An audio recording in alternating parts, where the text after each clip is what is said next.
어릴 적에 초등학교 때였던 걸로 기억합니다. 아버지를 따라서 강원도 산골짜기에 옹기 가마골을 간 적이 있습니다. 옹기 굽는 가마골, 가마에 한번 들어가 보시는 분 계시나요? 아주 잘 구워진 옹기들이 이렇게 전시되어 있었고요. 옹기장이가 물레를 돌리는 모습, 그 어린 유년 시절의 제 기억에 나도 저거 한번 돌려보고 싶은 그 간절함에 아련하게 추억으로 남아 있습니다. 옹기 가마골의 모든 풍경들이 인상적이었지만 가장 잊을 수 없던 충격적인 광경은 가지런히 도열해 있던 예쁜 옹기들보다도 더 크고 더 많은 산처럼 쌓여있던 옹기 파편들이었습니다. 진짜 산처럼 쌓여있더군요. 제가 보기엔 그럴싸하게 꽤나 잘 만들어진 옹기들도 그 가마골의 옹기장이는 조금이라도 하자가 보이면 용납하지 않고 그 자리에서 박살내는 모습을 보았습니다. 속으로 아구 저거 아까워서 어떻게 했죠? 저 괜찮아 보이는데 제가 보기엔 제 눈썰미에는 아주 그럴싸하고 완벽해 보이는 옹기인데 옹기장이는 아주 야멸차게 망치로 깨 부수고 있었습니다. 최상 품질의 옹기만을 엄선하기 위해 자식 같았을 옹기들을 가차없이 부숴버리는 장인의 준엄함과 원칙 앞에서 뭔가 잘 모르지만 초등학생 꼬마에 불과했던 저는 처음으로 경외감이란 걸 느꼈던 것 같습니다. 오늘 예레미야 선지자는 하나님의 이러한 옹기장이 토기장이와 같은 성격을, 그 정체성을 비유로 말씀하십니다. 그리고 토기장이와 진흙의 관계를 하나님과 이스라엘, 주님과 나 사이의 관계와 같음을 은유적으로 설명하고 계십니다. 그리고 오늘 우리가 읽은 말씀의 7절과 10절 말씀을 보면 이 하나님과 이스라엘 관계를 넘어서서 온 세계의 민족과 생겼다 없어졌다 또 생기는 수많은 나라들, 그 나라들과 민족의 관계 설정에서도 이 옹기장이와 흙의 관계는 그대로 적용되고 있음을 알 수 있습니다. 그러므로 우리가 살고 있는 대한민국 이 나라도 하나님의 손에 놓여 있는 진흙과도 같다라고 해석할 수 있겠습니다. 오늘 예레미야 선지자에게 보여주신 하나님의 비유는 이스라엘의 운명이 토기장이의 손에 들린 진흙처럼 하나님 손 안에 들려있다는 것을 말하고 있습니다. 흙은 자신이 어떠한 모양이 되겠다는 계획이나 의도를 가질 수 없습니다. 그냥 흙 자체죠. 흙이 원해서 옹기가 되거나 그릇이 되거나 좀 고급스러운 연적이 되거나 예쁜 호리병이 되는 것을 흙 자신이 결정할 수 있는 것이 아니라는 겁니다. 모든 판단의 주체는 토기장이입니다. 토기장이는 자신이 빚던 도기의 모양이 마음에 안 들면 방금까지 그럴싸한 모양으로 빚어지던 진흙을 다시 뭉쳐서 처음부터 다시 일을 시작합니다. 오늘 하나님은 예레미야에게 그 토기장이가 물레를 돌리며 흙을 뭉쳤다, 이렇게 물레를 돌렸다 하는 것을 보여줍니다. 이미 완성된 것처럼 보이는 자기라고 할지라도 이 토기장이의 눈에 결점이 보이면 바로 부숴버립니다. 이렇듯 우리네 그리스도인의 삶도 토기장이신 하나님의 손에 들려서 매일매일 부서져야 하고 매일매일을 다시 빚어져야 하는 자리에 놓여 있음을 오늘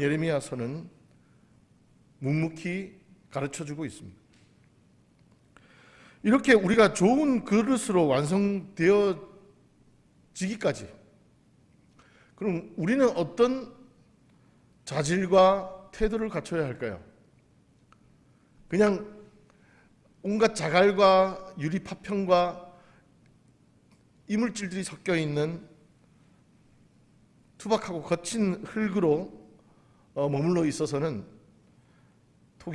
옹기장이의 선택을 받지 못할 겁니다. 오늘 우리가 읽은 말씀 10절에 보면 우리가 어떤 마음가짐으로 토기장이의 손길을 기다려야 하는지를 말합니다. 그 백성이 나의 말을 순종하지 않고 내가 보기에 악한 일을 하기만 한다면 그 복을 거둔다, 이렇게 얘기하십니다.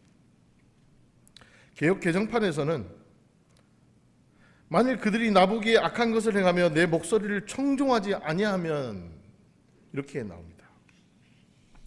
진흙이 토기장의 의도대로 예쁘게 반죽되고 모양을 갖추기 위한 적절한 점성과 습도, 형질을 갖추고 있어야 그 옹기장이가 즐겁게 물레를 돌릴 수 있듯이, 우리가 좋은 반죽과 명품 도자기로 완성되기까지 갖춰야 할 신앙의 노력은 하나님의 말씀에 순종, 개역 개정판에 따르면 하나님의 목소리에 대한 청종이라는 노력이 필요합니다. 그렇게 잘 정제되고 반죽된 진흙으로 우리는 과연 존재하고 있는지 되묻게 됩니다. 우리는 그렇게 좋은 진흙이 되어 하나님과의 사이에서 평화를 이루는 연습을 해야 합니다. 그렇게 하나님과 합평하면 우리는 자연스럽게 우리의 형제와 이웃과 마침내 하나님의 모든 창조 세계의 피조물들과도 평화를 이룰 수 있습니다. 올해부터 제 신변에 하나의 또 변화가 있는데요. 실속 없는 일들을 제가 많이 하는데요. 올해부터 우리 감리회 그 소장 역사 신학자들의 연구 모임인 역사 종교 아카데미 나무와 숲이라는 단체의 공동 대표를 맡게 됐습니다. 우리 감리교회에서 교회사 공부하시는 학자들의 모임이죠. 제가 맡은 파트는 대중들을 위한 강연 프로그램을 계획하고 진행하는 일입니다. 그래서 지난해부터 나숲 역사 강좌라는 이름으로 훌륭한 학자분들, 연구자들을 모셔서 강좌 프로그램을 진행하고 있습니다. 올해는 어수선한 사회 분위기로 지난 상반기에는 이 강좌를 진행하지 못했고요.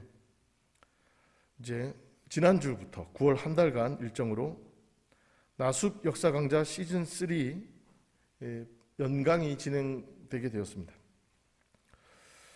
지난주부터 시작된 이 강좌의 주제는 흩어진 빛 하나의 원, 기독교 신앙의 본질을 찾아서라는 제목입니다. 이 큰 주제 안에서 어떤 분들을 모시게 되었을까요? 최근 내란과 탄핵 정국을 거치면서 한국의 제도권 교회의 민낯과 극우 현상이 극명하게 드러났습니다.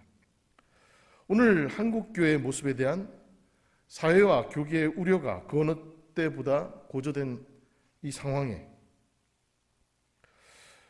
우리는 어떤 주제로 한국 교회의 미래를 질문하고 토론해야 될까 고민했습니다.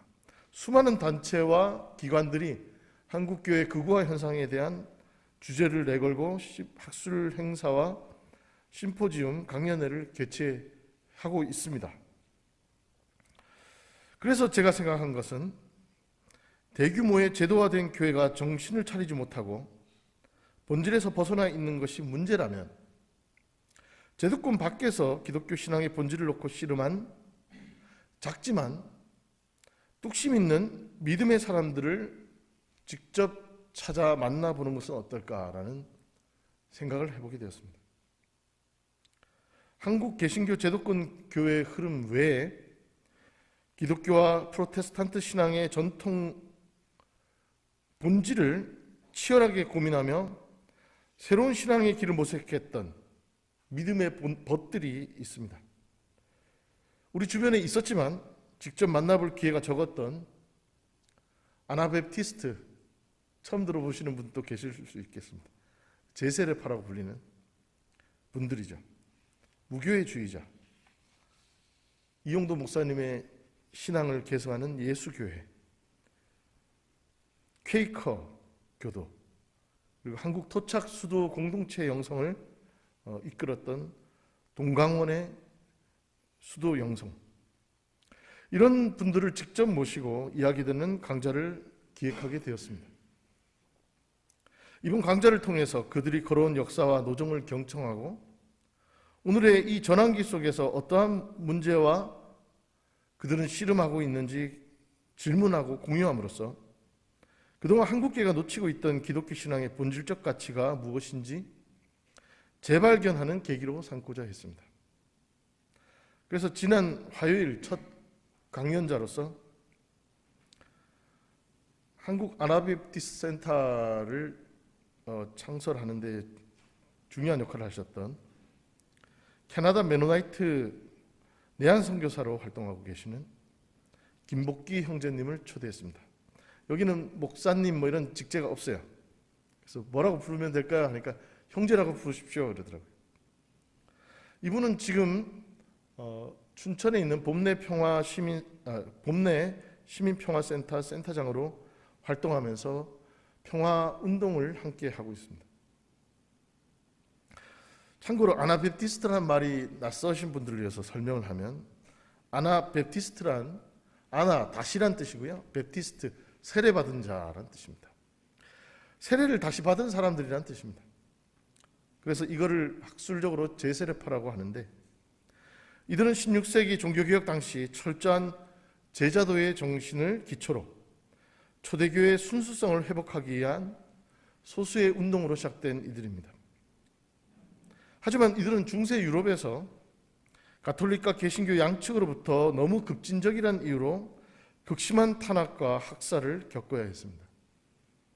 결국 신앙의 자유를 찾아서 다수의 아나베프티스트들은 북미로 이주하게 되었습니다. 지금 미국의 동부와 캐나다 지역에 이 아나베프티스트들이 굉장히 많이 흩어져서 공동체를 이루고 있습니다. 이들은 여러 공동체의 형태를 이루면서 다양한 전통을 수립했는데요. 대표적으로 메노나이트, 아미시, 후터라이트, 브로더허프 등의 다양한 공동체를 형성했습니다.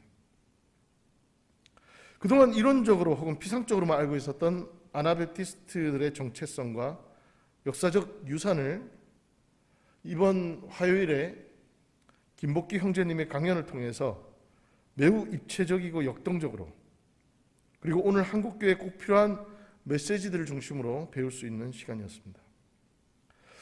이 형제를 통해서 들은 많은 이야기 중에 인상적인 부분은 아나베프티스트 신앙의 핵심적 키워드로 언급된 제자도와 공동체, 평화 사상입니다. 이분들은 자신들의 모토를 세 가지로 얘기하더군요. 예수는 우리 신앙의 중심이시다.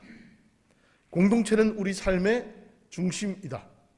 화해는 우리 사역의 중심이다. 신앙, 삶, 사역, 이 세 가지의 중요한 축을 예수와 공동체와 화해라는 키워드로 설정하고, 그들은 지난 수세기 동안 작지만 뚝심 있게 초대교회 그리고 예수 그리스도의 복음의 본질을 붙잡고 씨름했습니다. 제자도는 예수님을 따라 그분의 삶을 쫓아 사는 겁니다. 공동체는 교회와 동의어라고 할 수 있습니다. 아나베프티스트 공동체의 관심사는 결과가 아니라 동기에서 시작된다고 김복기 형제는 말했습니다. 마치 좋은 반죽이 되어야 좋은 톡이라는 결과물로 이어지듯이 우리의 믿음은 그 출발선부터 선한 동기와 마음가짐에서 시작되어야 한다는 것을 김복기 형제는 역설하고 있었습니다. 즉 예수를 왜 믿냐라는 질문 앞에 구원받기 위해 예수를 믿는 것이 아니라 예수를 따르고 예수를 사는 결과가 구원임을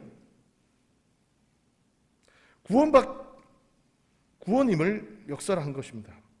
구원받기 위해 예수를 믿게 되면 자칫 예수 그리스도가 나의 구원을 위한 도구로 전락할 수도 있음을 그들은 경계한다고 고백했습니다.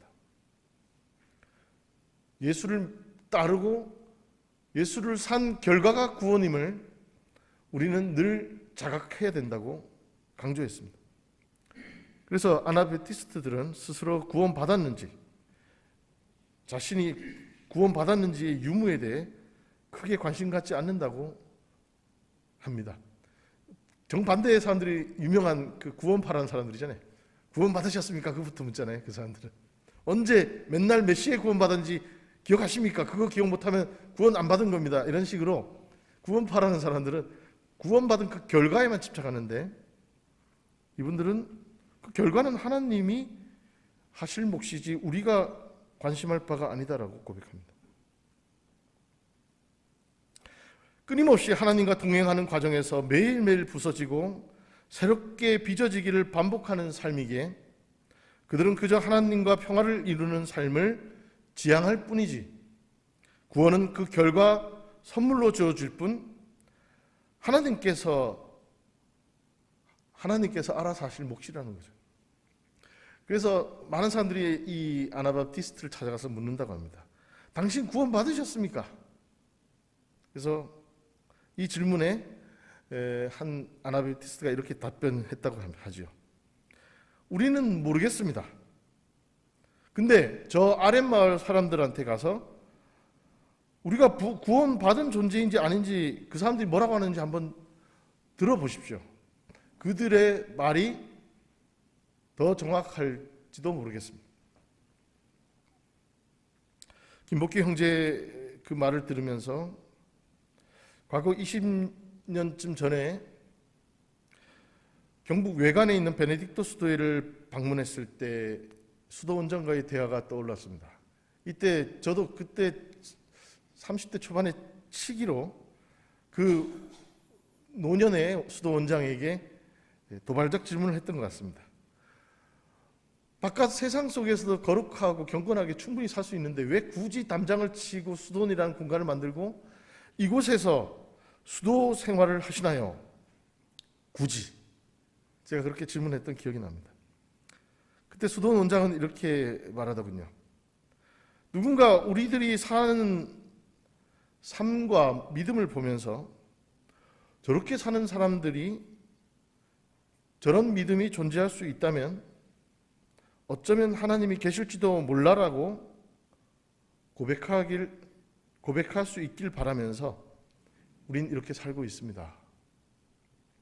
저런 사람들이 존재한다면 하나님이 어쩌면 계실지도 몰라라는 누군가의 고백을 소망하며 우린 하루하루 이렇게 살아간다는 거죠. 그때 그 원장님의 말씀 앞에 숙연했던 기억이 납니다. 그리고 지난 주간에 김복기 형제님의 이 말씀 앞에 이 수도원장의 답변이 오버랩되었습니다. 이번에 아나베티스트 김복기 형제와의 만남을 통해서 그들은 종교개혁 전통이 만들어낸 또 다른 형태의, 즉 다시 말해서 수도원 담장을 허물어내고 온 누리를 수도원 마당으로 만들어버린 구도자적 존재들이라는 느낌을 강하게 받았습니다. 그들은 극심한 박해와 탄압을 견디면서 신앙을 지켰기에 공동체를 이루며 지속 가능한 공동체의 가능성을 위해 평화와 화해의 길을 모색했습니다. 초기 아나베티스트 지도자들 거의 20여 명 대부분이 젊은 나이에 순교하거나 죽어버려서 그들은 정교한 교리나 신조를 체계화하지 못했다고 합니다. 오히려 아나베티스트 신학은 그렇기에 생활 속에 실천적으로 녹아들었다고 합니다. 그래서 그들은 공동체와 평화의 실천이 주요한 신앙적 관심이 되었습니다. 아나베티스트 신자를 직접 만나 이야기를 나누는 과정에서 한국의 모든 그리스도인들이 그들처럼 아나베프티스트가 될 필요는 없겠지만 한국의 모든 그리스도인들이 아나베프티스트들의 삶의 원리를 배워야 하겠다라는 생각이 들었습니다. 그리고 그들이야말로 현재 한국의 제도화된 기독교 현실 속에서 여전히 가장 좋은 진흙반죽으로서 토기장이 되신 하나님의 뜻에 자신을 잘 내어드리고 있는, 그렇게 되고자 노력하는 존재들이라는 생각이 들었습니다. 우리는 토기장이 되신 하나님께 좋은 진흙이 되어야겠습니다. 그리고 다른 비유로 말하자면 연주자 되신 하나님께는 좋은 악기가 되어야 하겠습니다. 오늘 본문에 빗대어서 예전에 읽은 한 편의 시가 떠올랐습니다. 우리 감리교의 선배님이신 이현주 목사님이 쓰신 시인데요. 그래서 행복한 신의 작은 피리라는 제목의 시입니다. 제가 한번 읽어드리겠습니다. 그래서 행복한 신의 작은 피리. 어느 날 나는 신의 피리가 되고 싶다고 생각했다. 아주 간절히 그렇게 생각했다. 그 뒤로 나는 신의 피리가 되었다. 소리를 내기 위하여.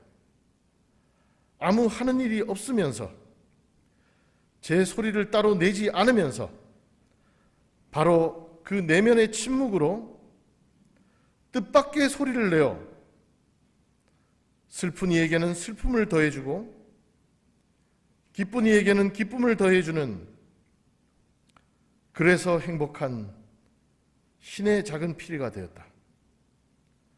인간의 기쁨과 슬픔이 한 구멍에서 나오는 줄 알기에 더 무슨 바랄 것이 없는,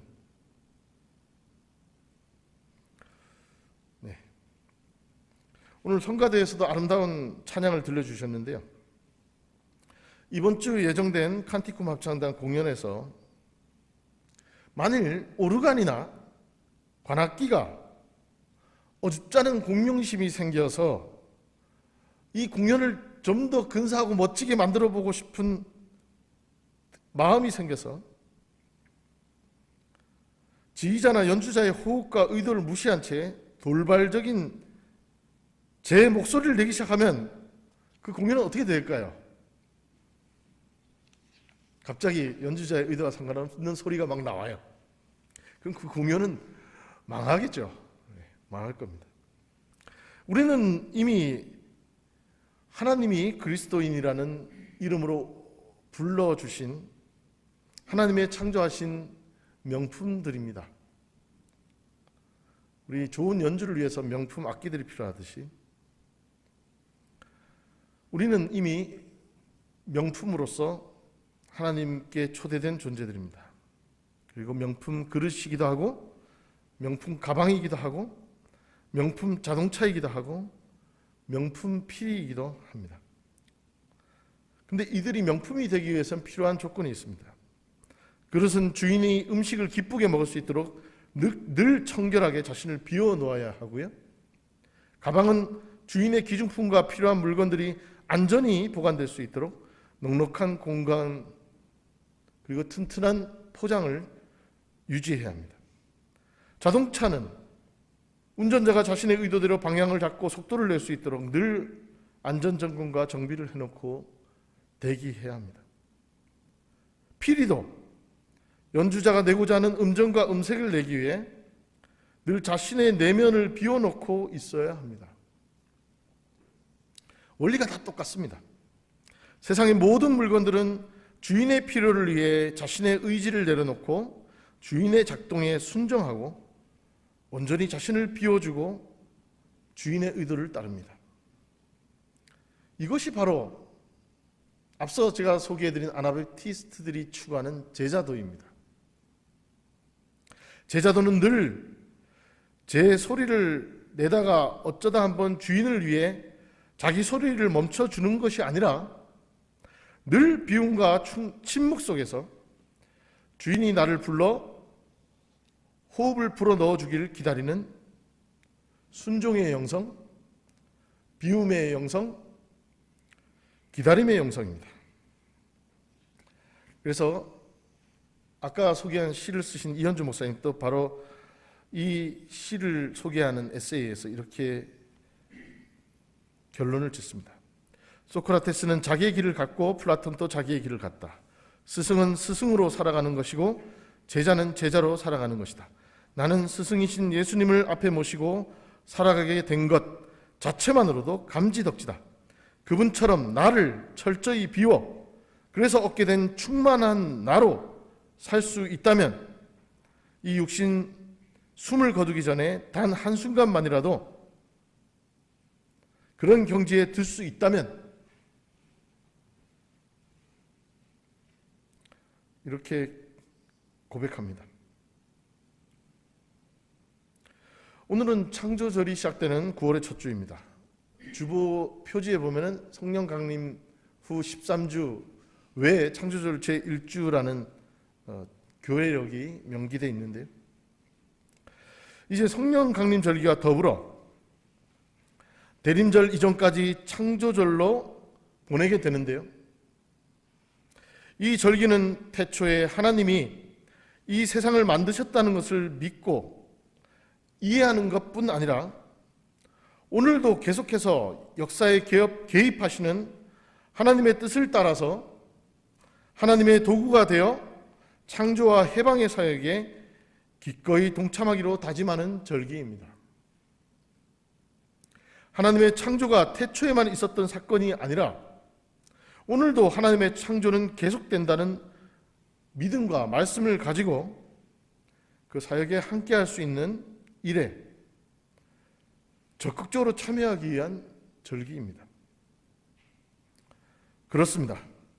하나님의 창조 사건을 태초의 이례적 사건이 아니라 끊임없이 이어지는 지속적 사건이며 지금 우리의 일상 속에서 일어나는 일임을 고백하며 이제 창조절을 맞아 하나님과의 평화적 관계를 회복하고 이웃과 세계와 더불어 창조적 만남을 새롭게 확장해 나가는, 그래서 진정한 제자도와 공동체 회복과 이 땅의 화해와 평화를 나의 서 있는 삶의 터 위에서부터 이루어 나가시는 복된 아펜젤로 이누게의 모든 교우 되시기를 간절히 축원드립니다.